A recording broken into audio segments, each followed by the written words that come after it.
Recently श्रद्धा और रणवीर कपूर को ED वालों ने पूछताछ के लिए बुलाया। पर क्यों? क्योंकि इन्होंने एक बैटिंग ऐप को प्रमोट किया। पर बैटिंग ऐप तो ये सब प्रमोट कर रहे हैं, इनको क्यों नहीं बुलाया? क्योंकि बात बैटिंग ऐप को प्रमोट करने की नहीं है, क्योंकि हाल फिलहाल में इस बैटिंग ऐप के ओनर ने अपनी शादी में 200 करोड़ रुपए खर्च किए। पर इससे इन दोनों का कनेक्शन क्या है? और भाई वो अपनी शादी में कितना भी खर्च करे, 200 करोड़ करे, 400 करोड़ करे, हमें क्या। पर असल बात तो ये बताई जा रही है कि इस ऐप ने एक स्कैम किया है, और कोई छोटा मोटा स्कैम नहीं। ईडी वालों ने अनुमान लगाया है कि ये स्कैम 5000 करोड़ का है। Hi, I am Robin, welcome to my channel.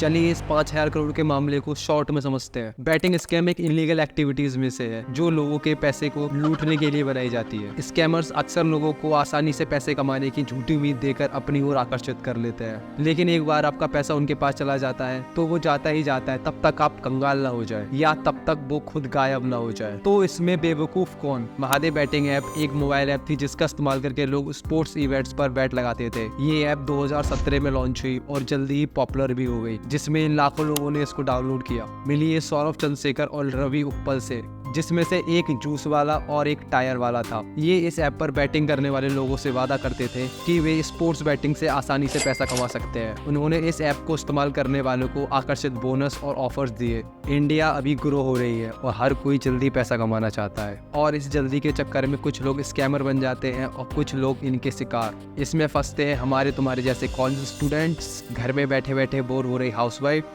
और ऐसे लोग जो अपनी लाइफ से परेशान है और जल्दी पैसा कमाना चाहते हैं। ये सब काम तो ऐसे सभी ऐप कर रहे हैं भाई, वो सब लीगल तरीके से स्कैम कर रहे हैं। भाई लीगल तरीके से स्कैम करना अलाउ है? यही तो मेरे समझ नहीं आता। महादेव बैटिंग ऐप ने एक स्कैम किया। चंद्रशेखर और उप्पल इस ऐप का इस्तेमाल करके लोगों के पैसे चुरा रहे थे। पर ऐसा हर जगह होता है, कसिनो में, किसी भी बैटिंग ऐप में। ये इतने सारे ट्रेडिंग ऐप थे जिसको आपके फेवरेट लोगों ने दबा के प्रमोट किया था। इस सब में यही तो था, लेकिन इंडियन गवर्नमेंट ने इन एप्स को अब बैन कर दिया है। जुए के इस खेल को समझने के लिए ये एक बुक है। इसमें अच्छे से समझाया गया है कैसे एक कसिनो हमेशा प्रॉफिट में रहता है, भले ही आप कितना भी जीत लो उस जुए से। और ये चीज़ इनको अच्छे से समझ आ गई। लेकिन भैया इंडिया में तो बैटिंग करना बहुत इलीगल है, तो उन्होंने ये स्कैम किया कैसे? और ये दोनों अभी है कहाँ? ये दोनों शायद अभी दुबई से अपना सारा बिजनेस कंट्रोल कर रहे हैं। लेकिन इंडिया में बैटिंग इलीगल है, तो इन्होंने एक ऐसा बिजनेस मॉडल बनाया जिससे ये काम थोड़ा आसान हो जाए, और उन्होंने काफ़ी आसान कर लिया। इन्होंने फ्रेंचाइजी मॉडल बनाया जिसमें ये कुछ लोगों को फ्रेंचाइजी मॉडल देते हैं, और वो लोग अपनी एरिया में इस ऐप को प्रमोट करते हैं। ऐप प्रमोट करने के बाद अगर किसी को उसमें डिपॉजिट करना है तो वो डायरेक्ट डिपॉजिट भी नहीं कर सकता। उसको एक अलग व्हाट्सएप नंबर दिया जाता है, और जिसको डिपॉजिट करना है अब वो बंदा अपने पैसे उस व्हाट्सएप वाले बंदे के अकाउंट में डिपॉजिट करता है, और वो व्हाट्सएप वाला बंदा उन पैसों को आपके अकाउंट में डिपॉजिट करेगा। ऐसे ही विड्रॉ के टाइम होता है। पर जैसा कि हमने पहले देखा कि प्रॉफिट में तो हमेशा वो ही लोग रहने वाले हैं, तो अल्टीमेटली आप पैसा हारोगे और वो पैसा उनके पास चला जाएगा। पर इंडिया से पैसे दुबई कैसे पहुंच गए? इसको सक्सेसफुल बनाने के लिए इन लोगों ने आम जनता का बैंक अकाउंट ले लिया। बैंक अकाउंट लेने के काफी सारे तरीके होते हैं। बेवकूफ बना के ले लेते हैं, या कुछ पैसे देकर उनका बैंक अकाउंट परमानेंट अपने पास रख लेते हैं। फिर उससे इन्होंने एक अकाउंट से दूसरे अकाउंट में पैसे ट्रांसफर किए, दूसरे तीसरे चौथे। इन्होंने एक ऐसा जाल बना दिया, और ऐसे हवाला और मनी लॉन्ड्रिंग के जरिए ये मनी दुबई पहुंची। और भी शायद तरीके होते होंगे। और अपने बिजनेस को बढ़ाने के लिए इन्होंने भी सभी की तरह अपने ऐप को प्रमोट करवाया, जैसे श्रद्धा कपूर और रणवीर कपूर से।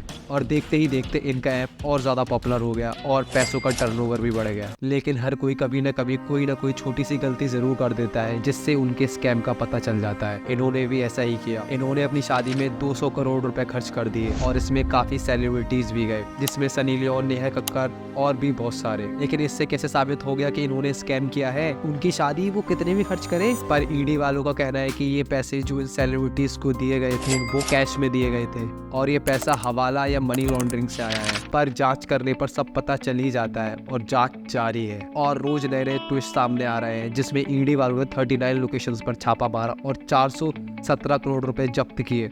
इसमें काफ़ी लोग शामिल हैं, और इन दोनों को पकड़ने के लिए कोशिश जारी है। लास्ट में यही कि ऑनलाइन वर्ल्ड एक अलग ही दुनिया है, और यहाँ हर कोई अपनी अपनी बात बता सकता है, आपके अच्छे के लिए और आपके बुरे के लिए। किसी भी ऐड को देखकर यूं ही बिलीव ना कर लें, ना ही किसी वीडियो को देखकर। और अगर आपको इन एड्स के खेल के बारे में समझना है कि कैसे ये सब इन एड्स के थ्रू आपका फायदा उठा रहे हैं, तो इस वीडियो पर जरूर क्लिक करें। Thanks for watching.